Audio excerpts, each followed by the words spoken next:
and Happy New Year. As we move into 2025, this month we wanted to be sure to highlight some new updates to Medicare that are happening right now due to the Inflation Reduction Act.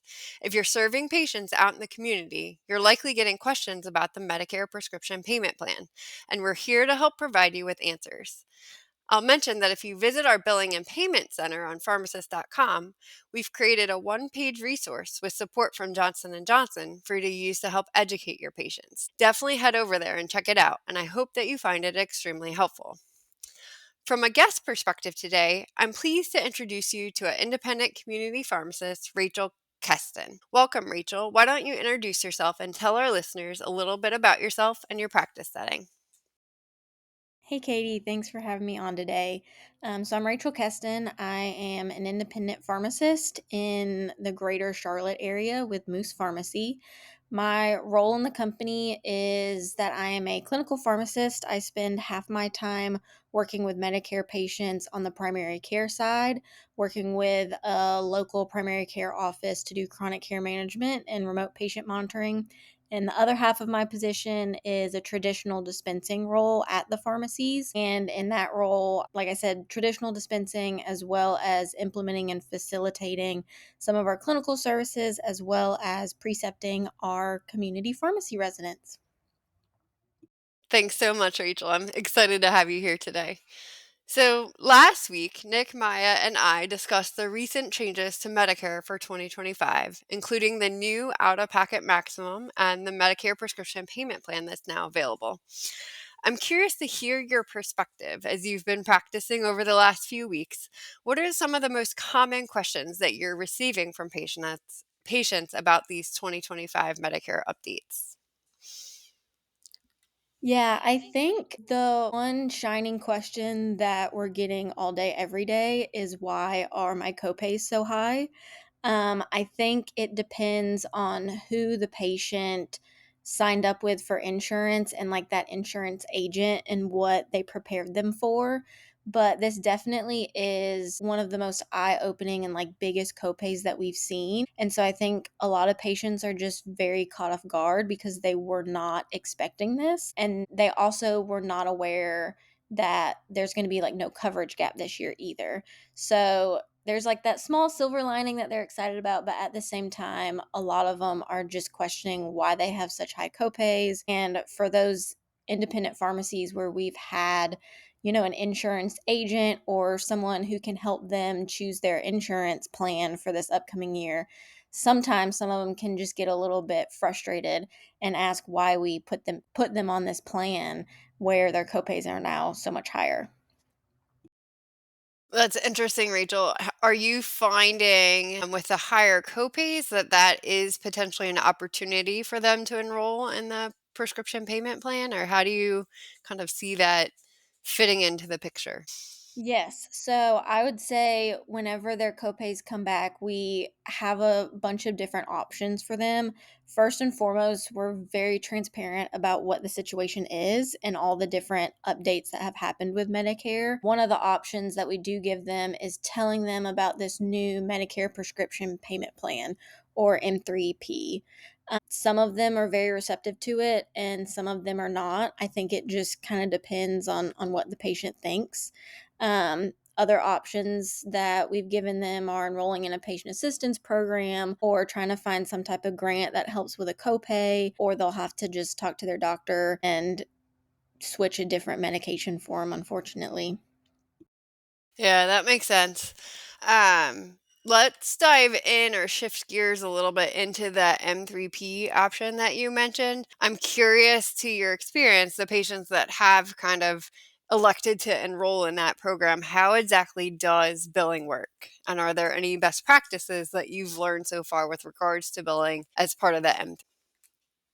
Yeah, so throughout all of the pharmacies at Moose Pharmacy, there's only two as of right now that I'm aware of that has patients that are enrolled and we've billed for the M3P. So far, from what we've seen, you bill their traditional insurance primary, and then there's going to be an additional, almost secondary insurance, but it's a different ID, different group number, PCN bin number for the M3P. Whenever you initially bill their primary insurance, if they are enrolled, the way you find out they're enrolled is you have to go specifically into the claim and see everything that the insurance has given back to you, which for us in our pharmacy software is not a normal workflow.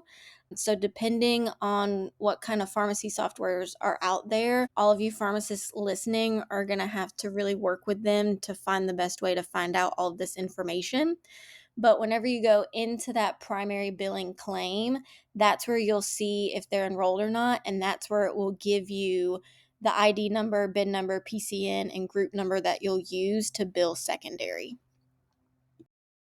That's really interesting, Rachel. So essentially, you go into the, let me just make sure I'm understanding correctly. So you go into the primary claim, it gives you the billing information for the M3P, and then you're billing that information as a secondary claim for the patients that Correct. are And enrolled. so their copay after a primary might be $600 or something along that line.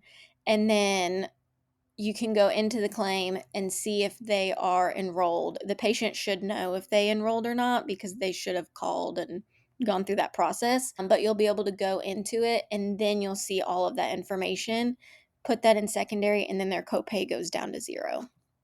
Gotcha. Very interesting. So, I guess once you figured out that initial part, it seems like it would be fairly straightforward. It's also very helpful when the patient knows that they've enrolled, of course. But I remember from my experience practicing in community pharmacy myself, not only is the first of year hectic with new plans, deductibles, and everything else, I think this could actually add an additional layer of complexity there. Just curious from your perspective, how you've kind of navigated through any hiccups or confusion regarding the M3P, if there's any kind of pearls you can share in terms of the waiting period that Medicare has put out. I believe they said roughly 24 hours, but that could be kind of my guideline, or any other just general best practices that you found to ensure the best customer experience possible.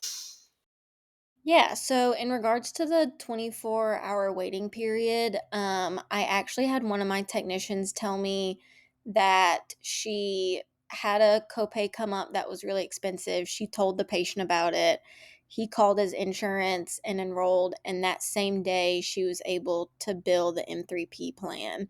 So I don't know if that was just that specific plan or if there truly is going to be a 24-hour waiting period for other plans, but I think you can always try it and see if it works. And if not, you can just try it the next day. So the waiting hour, that's just something that we haven't seen as a hiccup yet. As far as like other confusions and best practices, our company has 7 pharmacies, and so we do have strategy calls and talk about what to do every few weeks. And so I'd really recommend that. Even if you're a one store location, you can still strategize with your current technicians, employees, and cashiers. So that way everyone's on the same page and we're telling all of our patients the same information. Another thing that some of our locations have done is within our software, we can have like a shared task that pops up on everyone's login. And so, whenever they figure out that there's a patient enrolled and that we've billed for the M3P, we'll put it in that shared task. So that way, any computer on, whenever you're logged in, there'll be like a little sticky note basically that says what patients we have at the pharmacy that are enrolled in that, which is pretty nice.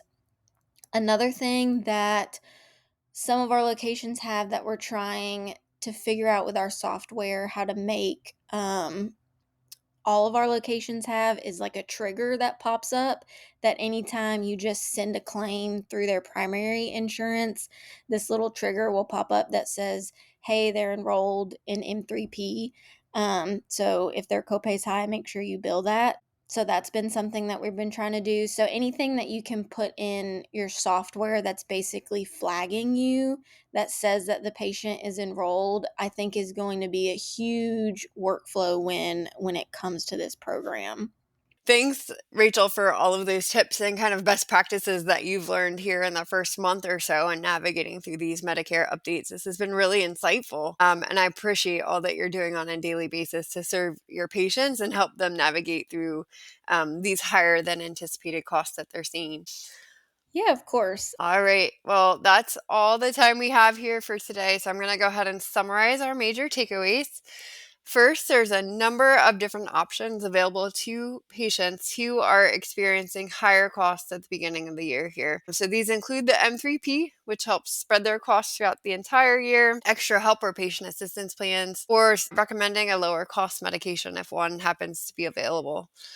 To bill for a patient through the M3P, it's important to review the primary claim. And within the primary claim, that will give you the BIN, PCN, and ID for the M3P. After you've located that, the M3P is then billed as a secondary. And when you bill that, it'll come up with the zero copay. In terms of kind of best practices related to the MP, it's certainly important to collaborate with pharmacists and other team members, both within your pharmacy and throughout your network, to share those best practices, as you all know your software better than we do.